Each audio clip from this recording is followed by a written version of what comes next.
Mais comment allez-vous? Il est vrai que ça fait un mois, voire plus d'un mois en fait, qu'on ne s'est pas vu, mais j'avais du shit à fumer, j'avais des amis à voir, j'avais des boîtes dans lesquelles sortir, j'avais une vie parisienne sous le soleil dont je voulais profiter. Donc j'ai décidé de prendre des petites vacances, mes amours, parce que vous savez, la vie d'influenceur, elle est crocro dure.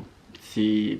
Vous imaginez bien que si je suis de retour, c'est parce que, en fait, la paix c'est sympa, mais la paix un mois. Les gars, attention, remontez vos caleçons de la tarlouse. Entre temps, la situation a eu 45 sauces, puisque bon, je pense qu'on a l'habitude. Quand tu es une femme sur internet, déjà, tu sais très bien que tu peux pas respirer, mais alors quand tu es une femme racisée, et pourtant vous savez très bien que Lena Situation et moi, nous ne sommes pas d'accord sur absolument tout, mais franchement, Lena Situation respire. T'as quelqu'un sur Twitter qui vient poster sa story en mode ouais, mais c'est de grosses salopes. Même moi, qui n'ai pas d'emploi, je n'ai pas autant la haine, genre. Il faut vraiment se calmer. Je voulais ouvrir ma note pour cette vidéo parce que à chaque fois quand je fais des vidéos, je fais des petites notes de sujets dont je veux parler parce que j'ai pas non plus envie de parler dans le vide. Et là, sans faire exprès, j'ai ouvert une deuxième note où j'avais noté une idée d'intro pour cette vidéo. Est-ce que vous avez vu le mec qui monte son trou du cul sur YouTube ou pas? Vous l'avez vu cette vidéo? Non, parce que je voulais vous faire donc voilà l'état de mon cul. Mais maintenant que je le fais devant la caméra, je me rends compte que bon, je suis tellement impoli que je vous ai même pas montré que mon canapé a changé de visage. Je lui ai acheté un petit drap avec des nouvelles thés d'oreiller vertes. Bon, il est vrai que je dors toujours sur des lattes, que mon dos est éclaté, mais au moins, je sais pas, je trouve que plus le temps avance, plus mon appartement ressemble à l'appartement d'un influenceur qui mettrait des to-do list en story. Et je pense que ça en dit long sur notre société. Mais bon. Bon, qu'est-ce qui s'est passé pendant mon absence? Bon, bah déjà les émeutes. Vous savez très bien, je vais vous mettre des stories que j'ai faites sur Instagram. Je suis parti 10 jours, j'ai fait juste ces stories, je suis reparti 10 jours. Mais ça commençait à me casser les couilles de voir des influenceurs qui mettaient en story. Je vais quitter Paris parce que je sens l'insécurité. Ferme ta gueule. Si vous n'êtes pas d'accord, si vous avez des... Allez loin. Je pense qu'Enjoy Phoenix vient de sortir un vlog, n'hésitez pas à le regarder, mais laissez-nous tranquilles ici en tout cas. Est-ce que vous avez vu que Lena Situation s'est pris une sauce puisque elle et Seb ont prêté leur voix à Dua Lipa et John Cena pour le film Barbie? Il me semble que le passage dure entre 30 secondes et 1 minute. Et alors là... Donc Seb, il s'est pris aucune sauce, hein. Vraiment tout le monde était là, mais ouais, mais c'est super, mais Seb c'est vraiment un mec comme ça sur internet, et je suis très d'accord, hein, j'adore. Par contre, Lena Situation de l'autre côté, oui, alors déjà que les comédiens de doublage ont du mal à trouver du travail, je trouve ça abusé, etc. Et attention, sur le fond, je suis d'accord, hein, les comédiens de doublage, ils ont besoin de travail. Il y a déjà beaucoup de célébrités, de personnalités françaises, etc., même partout dans le monde, qui prêtent leur voix pour des films d'animation, etc., alors que c'est un vrai travail, et c'est pas parce que t'es une célébrité que t'es capable de faire ça. Maintenant, pour 30 secondes, et uniquement parce que c'est Lena Situation alors que Seb à côté, tout le monde est en train de l'applaudir. Juste dites que vous êtes misogyne, que vous n'aimez pas les femmes. Mais surtout, ce que je trouve le plus hypocrite là-dedans, c'est que le marketing pour le film Barbie a été applaudi pendant des mois et des mois sur internet. Mais maintenant, quant à la sortie du film Barbie, ils font un partenariat, puisque en vrai c'est une publicité, hein. Littéralement le post de Lena Situation c'est une publicité, donc ils sont rémunérés pour poster ça. Et bien là il y a un problème avec le marketing. De toute façon, Dua Lipa et John Cena ne sont pas acteurs. Pourquoi maintenant, quand c'est Lena et Seb qui font leur voix en France pour encore une fois promouvoir le film, il y a un problème? Et surtout, il y a un problème uniquement quand c'est Lena Situation. C'est bon, il y a un moment, allez toucher de l'herbe, faites des câlins des arbres et laissez-nous en paix. Elle s'est aussi pris une sauce parce qu'elle était invitée à l'avant-première Barbie. Ce à quoi elle a répondu sur Twitter, une photo d'elle et la Barbie qu'elle avait créée en collaboration avec Barbie justement pour les 8 femmes inspirantes, il me semble. J'ai adoré cette réponse. Même si encore une fois, mon rêve c'est que Lena Situation prenne sa caméra et vous dise d'aller vous faire enculer. Voilà, une image à garder, ce que je comprends, hein. Mais après moi je peux le faire à sa place, allez tous vous faire enculer. Bah après c'est ce qu'a vécu Enjoy Phoenix il y a quelques années aussi, hein, en vrai. Enfin de toute façon n'importe quelle femme sur internet, sans même être influenceuse, juste en étant présente sur internet, bah même dans la rue en fait. Enfin moi qui explique la misogynie en tant que gros boug. Pauvre, on est en date et j'entends des commentaires misogynes. Attends, je te coupe. Oh! Ça va pas de parler des femmes comme ça? T'es fou ou quoi? Moi qui dis allié, par contre je vais vous expliquer ce que c'est. Désolé. Mais oui, il y a aussi ce sujet. Les influenceurs de télé-réalité sont fauchés. C'est une nouvelle rumeur qui court et qui n'a absolument pas été démentie, si ce n'est même d'autres propos ont appuyé ça. Je fais référence à une vidéo de Jeremy Star qui s'appelle Baby Story avec Julia Paredes. Il me semble qu'elle a fait, vous savez le truc là, Friends Trip ou je sais pas quoi, genre, je sais pas si vous vous souvenez, il y avait Ricardo dedans et tout, et je crois que c'est Ricardo aussi qui a été découvert comme ça. Il y avait Fidji et tout là-dedans. Je me souviens, j'avais regardé cette émission et j'avais même un compte fan. Je sais pas si c'était de elle ou de Fidji. Vous savez, il y a des docteurs qu'on appelle des psychiatres. Vous avez vu? Vous racontez ce que vous avez à l'intérieur de vous, votre mal-être. Ça aide beaucoup, ça. Alors attention, petite rectification, comme ça va à quelque chose, mais c'était pas un compte fan de Fidji ni de Julia Paredes, mais c'était un compte fan de Clémence. J'ai retrouvé une photo sur internet, apparemment, j'aimais bien cette personne et j'avais créé un compte Twitter. Où genre on se parlait et tout, enfin genre je lui ai envoyé bonne journée et tout, je t'aime trop, j'adore ce que tu fais. Et allez, ça rechiale. Pouh, c'est beaucoup d'émotions franchement. Excusez-moi les moustiques. Après j'étais jeune hein. Bon allez, coupez cette caméra là. De toute façon, il y a prescription, c'est il y a plusieurs années, donc vous ne pouvez pas me juger. Enfin bref, dans ce concept de vidéo, Jérém Star, ce qu'il fait, c'est qu'il suit des mamans ou des parents. Et dans cette longue vidéo de 50 minutes, il y a une petite séquence de questions-réponses de 10 à 15 minutes que j'ai regardé juste pour vous, parce que je tenais quand même un petit peu à m'informer sur le sujet. Déjà, la première chose à savoir, c'est que comme beaucoup d'influenceurs de télé-réalité, elle habite à Dubaï et elle commence cette petite séquence de questions-réponses par les raisons de son départ de France, évidemment.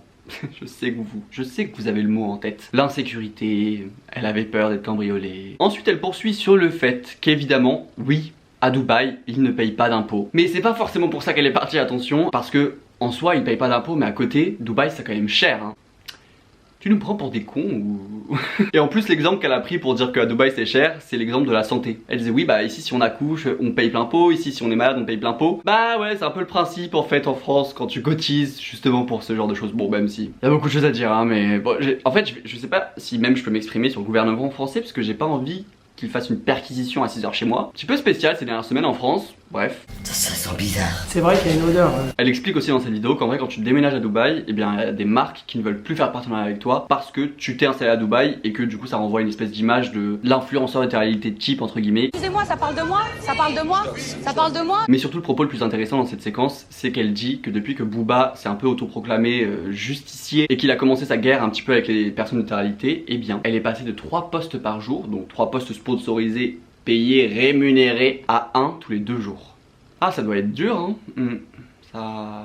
Bah, tu vas faire comment du coup Dans sa story Snapchat, Julia justement a mis un petit extrait de la séquence avec Jérém Star où justement elle parle de prix. Il y a des mois je gagnais 35 000 euros, 35 à 40K ouais. Et après les polémiques, maintenant on est à des 5 000. Oh putain Booba, mais tu les as ruinés. Franchement il nous a tué le business. Il vous a délogé, vidé vos comptes en banque. C'est ça. Et puis paf, Et retour ceux en qui France. peuvent plus, bah au fur et à mesure, de mois en mois, il y en a qui partent. Parce que la vie ici, il faut l'assumer. Mais surtout il y a un propos qui me fait super rire, c'est qu'elle dit ouais nous on snap sur ses musiques etc. Et nous à côté il nous détruit. Donc oui les amis, les influenceurs de télé-réalité sont fauchés. La déconnexion guys. Waouh. Et la raison de tout ça c'est que des lois ont enfin été faites en France pour un petit peu réguler le marché, contrôler le marché. Et en vrai les changements sont pas si drastiques hein, puisque maintenant il faut juste mettre publicité ou si ça a été envoyé gratuitement. Bon tout ce qui est paris sportif ça illégal. Ce qui selon moi est le plus gros changement c'est que maintenant la marque et l'influenceur sont responsables s'il y a fraude, s'il y a arnaque. Et puis surtout en fait le réel changement c'est que maintenant il y a vraiment des sanctions. Il me semble que c'est jusqu'à 300 000 € d'amende et 2 ans d'emprisonnement. Mais au-delà des amendes et de l'emprisonnement, puisque bon ça c'est vraiment des cas extrêmes, il y a quand même des sanctions, des avertissements, des posts Insta qu'on te fait épingler par pure humiliation et ça vraiment j'adore. Ah oui aussi ces lois elles sont aussi faites pour les personnes qui sont domiciliées à Dubaï. Et ça c'est la petite précision qui apporte tout. Et évidemment aussi la promotion de chirurgie esthétique, médecine esthétique, c'est interdit. Alors qu'avant ils le faisaient tous, bah on se souvient tous vraiment de la vidéo de Maï Veganam qui est chez son chirurgien où elle parle de son vagin. Soit il faisait la promotion pour avoir des prestations gratuites, soit il le faisait pour de l'argent, mais quoi qu'il arrive maintenant c'est fini. Moi qui voulais mettre du botox partout, bah je peux aller me faire foutre quoi, super. Et alors là petit fun fact, c'est que maintenant les produits que reçoivent les gens gratuitement, ils sont imposables dessus. C'est-à-dire tous les sacs de luxe, les produits pour les cheveux, les produits pour le visage, les vêtements et tout, les influenceurs sont imposables dessus. Évidemment que certains maintenant vont faire le tri, hein. Ils vont plus accepter tous les trucs gratuitement qu'on leur envoie. Franchement je vais pas me réjouir du fait que des gens perdent de l'argent.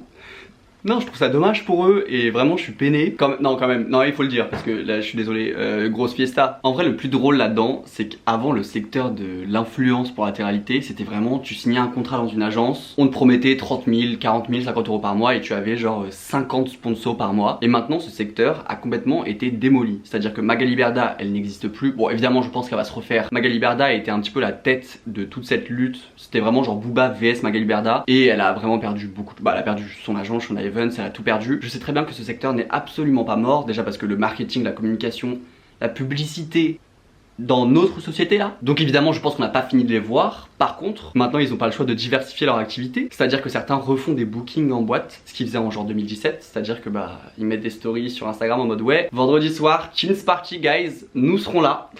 Ah, bon bah apparemment je transpire. Bah après il fait chaud et j'ai dû fermer la fenêtre parce que sinon il y avait les bruits des voitures. Donc c'est de votre faute. Elle continue en disant que maintenant à Dubaï il y a une espèce de sélection naturelle qui se fait. C'est-à-dire que de mois en mois tu vois les gens partir et retourner en France parce que bah Dubaï c'est trop cher. Il me semble que tu dois payer ton loyer à l'année. Je cite, la vie ici il faut l'assumer. Ok on n'a pas d'impôts mais c'est quand même cher. Girl. Donc voilà, petite bataille de gagner, pas la guerre certes, mais les influenceurs de télé-réalité sont maintenant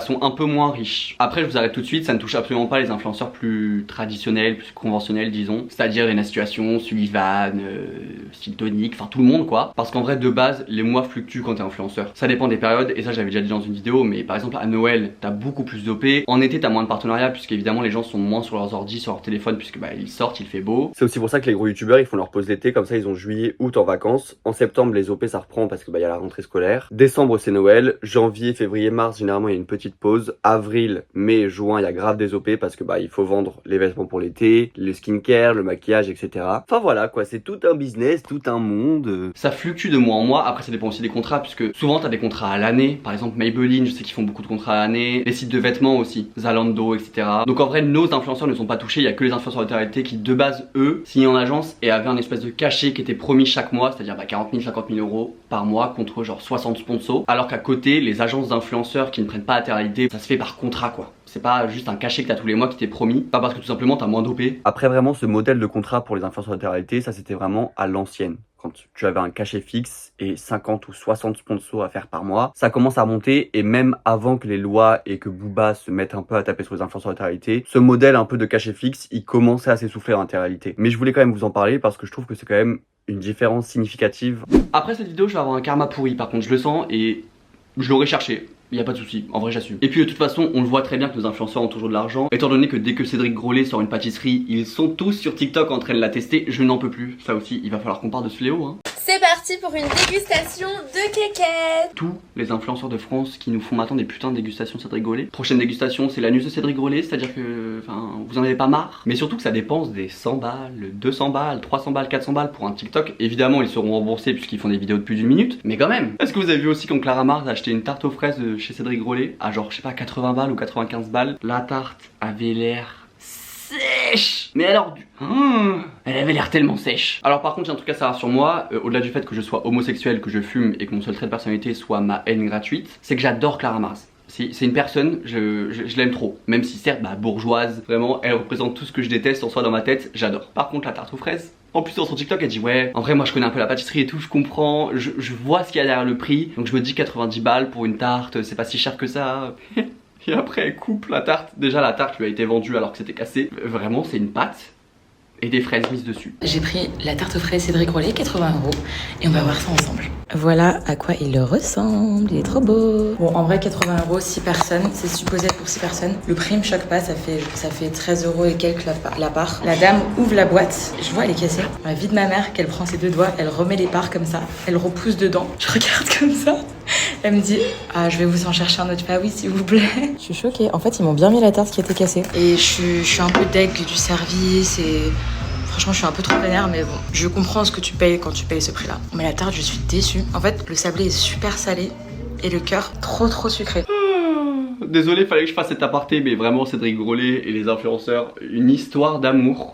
Dites-moi aussi par pitié, vous avez vu les influenceurs qui se sont fait choper là. Alors désolé, je suis obligé de le dire parce que c'est super long, mais ils se sont fait prendre par la Direction Générale de la Concurrence, de la Consommation et de la Répression des Fraudes, donc la DGCCRF. Mais moi ce que j'adore, et pour une fois que je suis d'accord avec ce gouvernement, c'est qu'ils leur ont fait épingler des publications Insta pour dire pourquoi ils ont reçu un avertissement.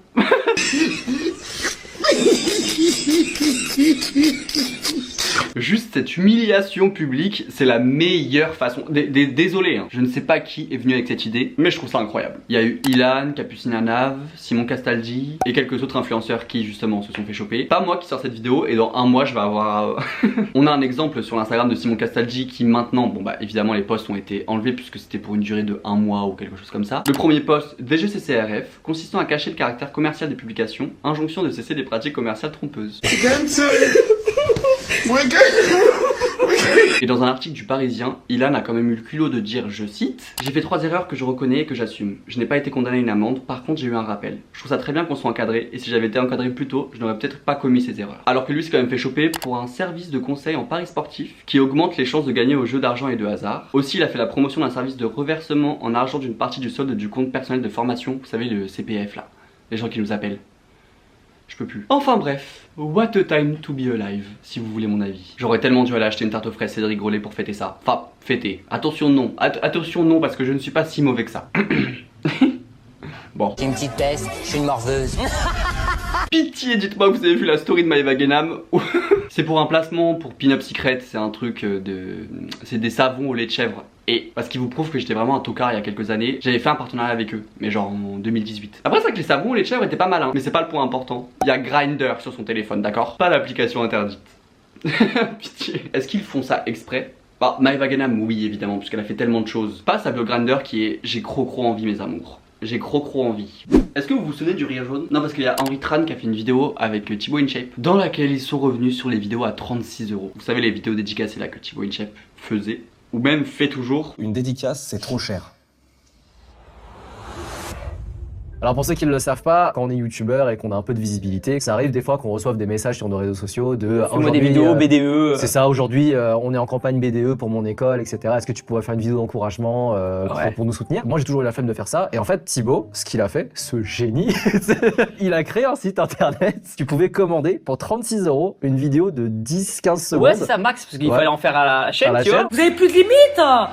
Vous avez pas peur. Vous avez pas honte. Le fait que l'exemple qu'ils prennent soit les vidéos pour les BDE, hein, est-ce qu'on serait pas un petit peu crevé? Vraiment, ce genre de youtubeurs, je les imagine se réunir, tu sais, tous les soirs, genre. Puis ils comptent leurs billets comme ça, là. Ils sont là, ouais, moi, la prochaine idée, c'est. En fait, je vais faire des vidéos plus chères de 15 sous. Enfin, en fait, dans la vie, il y a des passages, il y a des moments, il faut penser vraiment. Et je dis ça en toute amitié, à aller se faire enculer. J'aime pas quelqu'un, moi je suis pas du genre à tortiller, à faire des manières. Je l'attrape, la personne, je dis d'abord je peux pas te saquer, je t'aime pas. C'est tout, c'est simple, c'est clair, c'est net. En fait, vous imaginez pas là à quel point j'ai hâte de voir vos commentaires. Si vous saviez que vraiment, et je vous assure que c'est pas une disquette, hein, pendant un mois je voulais tellement filmer. Et vraiment, quand j'ai préparé par exemple la note pour cette vidéo, les points se faisaient tout seul. J'étais en mode oh putain, faut que je parle de ça. Oh putain, faut que je parle de ça. Après, le problème, c'est que maintenant je pourrais plus faire mes vidéos sur les gens de télé-réalité. Bah, ils peuvent plus faire ce qu'ils font. Bon, je leur fais confiance hein, pour quand même me donner du contenu, mais c'est un peu un pincement au cœur. Je suis content, attention, je suis content que ce milieu évolue un peu et qu'il soit beaucoup plus régulé, tout ça. Bah après, j'ai un loyer à payer. Hein. Alors, tu crois quoi? Tu crois que je vais te raconter que j'aurais voulu tellement participer? Non, j'ai besoin de thunes déjà, du chèque. Envoie-moi le chèque, après je te fais le show, moi y a pas de souci. Sinon, comment ça va en ce moment? Super gentil de poser la question. Écoutez, ça va bien. La dernière fois que j'ai pleuré remonte à longtemps quand même. Je fais du sport. Ouais, j'ai commencé le sport et en fait les gens ne mentaient absolument pas. Je vous assure que faire du sport ça fait trop du bien. Non, j'ai trop honte de le dire hein, parce qu'il me semble que c'est dans ma vidéo où je parlais de Thibaut InShape où je disais vraiment ouais, il y a un mec qui m'a dit de faire du sport et tout plutôt que de pleurer. Bon, c'est pas pour ça que je vais mieux, attention. Mais j'avoue que le fait d'être actif et de faire du sport et tout, bah c'est super bien comme sensation. Bah évidemment on est en été donc je me nourris à genre 50% de fruits. Donc vous vous doutez bien que mes selles sont liquides. Hein. Enfin sans vouloir tirer trop d'informations sur moi, mais je chie mou hein, mais bon, c'est l'été. C'est un peu le charme de l'été j'imagine. Ouais aussi là-bas, pendant un mois et demi j'ai repris le shit. Mais en fait je m'accorde, je sais pas, genre 1 mois, 2 mois. Et après j'arrête. Ah oui aussi en boîte, il y a une abonnée qui est venue me voir pour me demander si j'avais mangé aujourd'hui. Ça je l'avais déjà raconté sur Instagram mais ça me fait trop rire. Enfin pardon mais... Quelqu'un veut ma place ou pas? Non, chérie, personne. Putain aussi j'ai perdu accès à mon compte TikTok. Parce que vous savez là mon téléphone il m'a lâché, j'en ai racheté un. Et pour me connecter à mon compte TikTok c'est affilié à mon ancien numéro. Le mot de passe je l'ai, l'adresse email je l'ai. Mais ils me demandent de rentrer le code qu'ils envoient à mon numéro de téléphone. Le code que j'ai pas puisque c'est plus mon numéro de téléphone. Et vraiment je n'ai pas... Je ne peux pas faire autrement. C'est à dire que là mon compte TikTok je l'ai perdu. Mais j'ai un nouveau TikTok. Bah je passe beaucoup de temps dessus quand même. Je vous avoue. Bah non j'ai beaucoup de temps libre hein. De toute façon il faut que je fasse une vidéo où on papote et où je fais de la pâtisserie, un truc comme ça parce que j'ai trop de trucs à vous dire. Vous vous doutez bien que j'ai pas retrouvé d'appartement hein. J'ai pas de ventilateur d'ailleurs aussi. C'est-à-dire que quand il fait 30 dehors, bah je suis au 6ème étage donc il fait 35 chez moi. Du coup c'est un peu un hammam sauna chez moi. Bon alors par contre je vous adore hein, mais il est 16h12, j'ai un train à 17h20, j'ai un sac à faire, enfin bref, je dois vraiment me bouger. Donc bah j'espère que cette vidéo vous a plu. Si c'est le cas, n'hésitez pas à mettre un petit pouce bleu, vous abonner à ma chaîne, venez me rejoindre sur Instagram, enfin voilà quoi, vous savez où je suis, hein, vous savez où me trouver. Bah je vous fais de gros bisous. Vous m'avez manqué mais bon de toute façon vous avez l'habitude. Moi je fais toujours des pauses, genre vraiment je sors des vidéos, hop je fais une petite pause de 1 mois, hop on revient. Je vous fais de gros bisous, je vous souhaite des bonnes vacances d'été. Vraiment profitez, pour ceux qui sont en alternance, force à vous. J'espère que vous avez vu votre bac, votre brevet, toutes les épreuves que vos mémoires, etc. Enfin vos années, vos masters et tout. On se voit sûrement la semaine prochaine, peut-être dans 2 semaines, je sais pas trop. Mais en tout cas, bah on va se revoir très vite. Puisque oui, il n'y a pas que les influenceurs de télé qui sont fauchés. On rigole. Bon allez, gros bisous.